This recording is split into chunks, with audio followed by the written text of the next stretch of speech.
3-4 दिन पहले एक मुख्तसर सी वीडियो देखी Indian film actor Naseeruddin Shah की।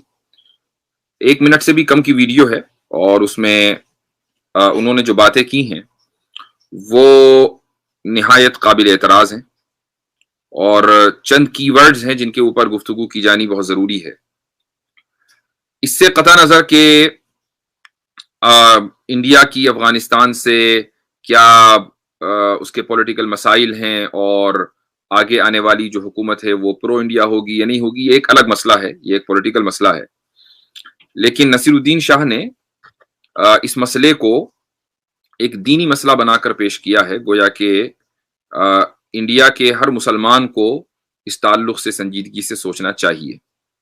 3-4 उसमें कीवर्ड्स हैं। सबसे पहला जो कीवर्ड है वो ये कि इंडिया के हर मुसलमान को अपने से ये सवाल करना चाहिए कि वो मजहब में रिफॉर्म चाहता है या नहीं, इस्लाह चाहता है या नहीं। तो मजहब में रिफॉर्म और इस्लाह, ये पहला मौजू है। दूसरा मौजू ये है कि उन्होंने मॉडर्निटी की दावत दी है कि उसको मॉडर्निटी चाहिए या नहीं चाहिए। तो मॉडर्निटी क्या है। तीसरा मौजू उन्होंने दिया है कि खुदा ना करे वो दिन आए कि जब इंडियन इस्लाम, हिंदुस्तानी इस्लाम दूसरे इस्लाम या दूसरे मुल्कों के इस्लाम से मुख्तलिफ ना रहे, यानी गोया कि वो इस बात पर फख्र करते हैं कि वो एक हिंदुस्तानी इस्लाम को फॉलो करते हैं और उन्होंने इंडियन मुस्लिम से ये अपील की है कि वो भी हिंदुस्तानी इस्लाम को, भारतीय इस्लाम को फॉलो करें। ये 3-4 चीजें ऐसी हैं कि जिनमें थोड़ा बहुत एतराज नहीं है, बल्कि ये स्ट्रक्चरल प्रॉब्लम है। मसलन अगर कोई बिल्डिंग होती है और उस बिल्डिंग में स्ट्रक्चरल प्रॉब्लम हो, फाउंडेशनल प्रॉब्लम हो, तो फिर वो इस बिल्डिंग का सिर्फ एक ही मसरफ है कि उस बिल्डिंग को गिरा दिया जाए और उसको अस्सर-ए-नौ बनाया जाए। तो नसीरुद्दीन शाह के जो ये व्यूज हैं, चूंकि उनकी शनाख्त एक मुस्लिम फिल्म एक्टर की है, तो हम उस एक आम शनाख्त के एतबार से बात कर रहे हैं। हमें इससे गरज नहीं है कि उनके पहले से अकायद क्या हैं, क्या नहीं है, वो कितना इस्लाम पर बिलीव करते हैं और कितना नहीं, इससे बहस नहीं है। असल ये है कि उनकी शनाख्त और आइडेंटिटी एक मुसलमान की है और इस आइडेंटिटी को मिसयूज करके उन्होंने जो इस्लाम पेश किया है उसमें स्ट्रक्चरल प्रॉब्लम है। और यही वजह है कि मैंने जब उनकी वीडियो देखी तो मैंने एक ट्वीट किया था और उसमें कहा था कि ये जो इंडियन इस्लाम है, it can be anything but Islam.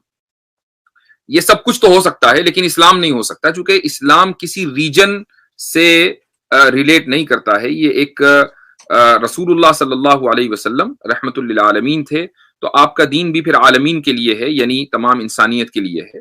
ये किसी मुल्क के लिए नहीं है, इंडिया के लिए नहीं है, अमेरिका के लिए नहीं है। ऐसा नहीं है कि इंडियन इस्लाम अलग है और रशियन इस्लाम अलग है और अफगानिस्तानी इस्लाम अलग है और अमेरिकन इस्लाम अलग है। इस्लाम एक है।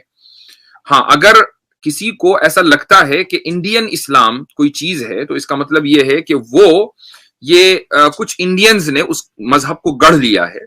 ये वो इस्लाम नहीं है कि जिसको नबी करीम सल्लल्लाहु अलैहि वसल्लम लेकर आए थे।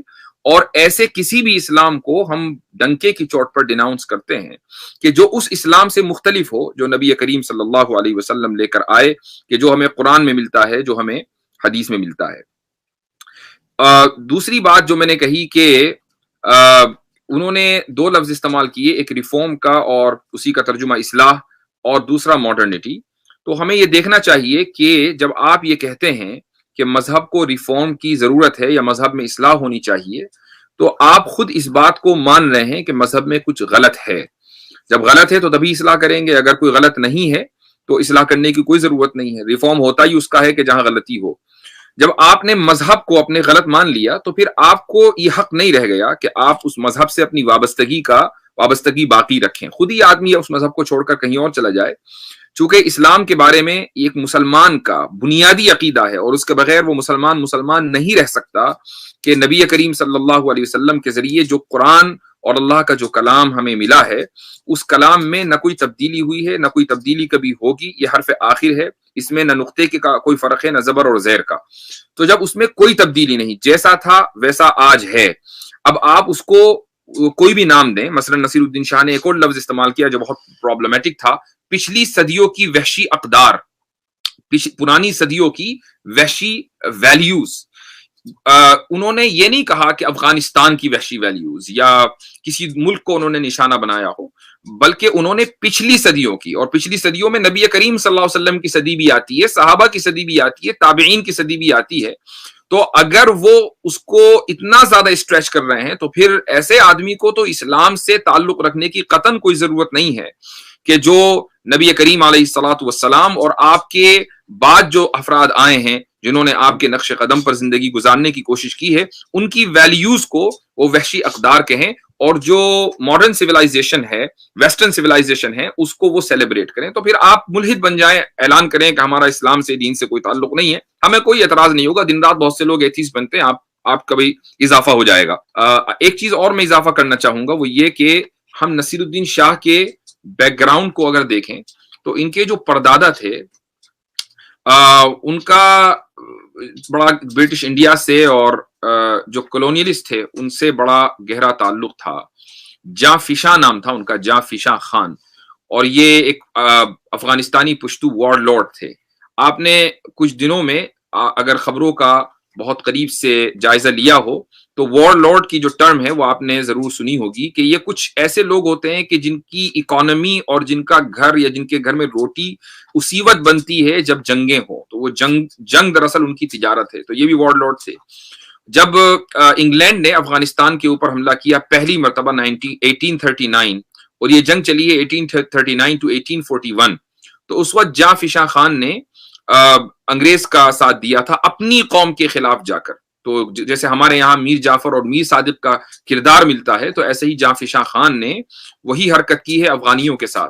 तो जब वहां से अंग्रेज इंडिया में आए, इंडिया में पहले ही आ चुके थे, आना जाना था, तो जाफिशा खान इंडिया मूव हो गए और दिल्ली के करीब, मेरठ के करीब एक इलाका है सरधना, तो वो पूरा इलाका जाफिशा खान को अलॉट कर दिया गया, ये वहां के नवाब बन गए। तो उसके बाद 1857 की जब जंग आजादी हुई तो उसमें भी जाफिशा खान ने अंग्रेज का साथ दिया था। उसमें उन्होंने मुल्क के लोगों का, भारतीयों का, कि जिन्होंने जंग आजादी लड़ी थी और अंग्रेज के खिलाफ उन्होंने लड़ाई लड़ी थी, उसमें वो अवाम के साथ नहीं थे बल्कि रजीम के साथ थे। तो ये इन लोगों की हिस्ट्री है।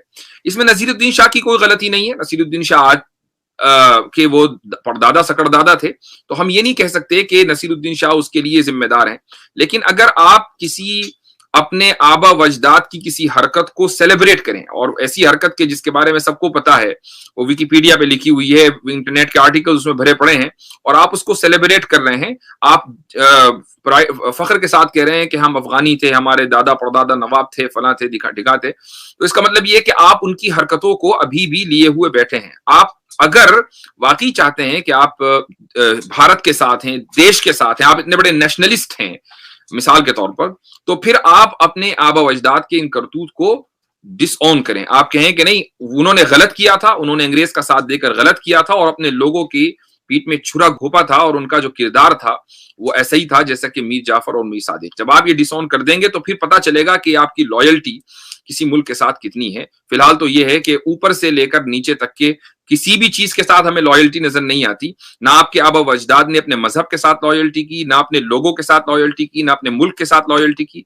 और आज हम नसीरुद्दीन शाह को देखते हैं कि वो भी अपने मजहब के साथ लॉयल्टी में कहीं नजर नहीं आते, बल्कि रसूलुल्लाह सल्लल्लाहु अलैहि वसल्लम के साथ जो वफादारी होनी चाहिए उसमें भी वो बहुत पीछे हैं, क्योंकि वो रसूलुल्लाह सल्लल्लाहु अलैहि वसल्लम की सदी को और आप सल्लल्लाहु अलैहि वसल्लम के बाद जो सहाबा की सदी है उसको, उनकी उस जमाने की वैल्यूज को वो वहशी अकदार का नाम दे रहे हैं।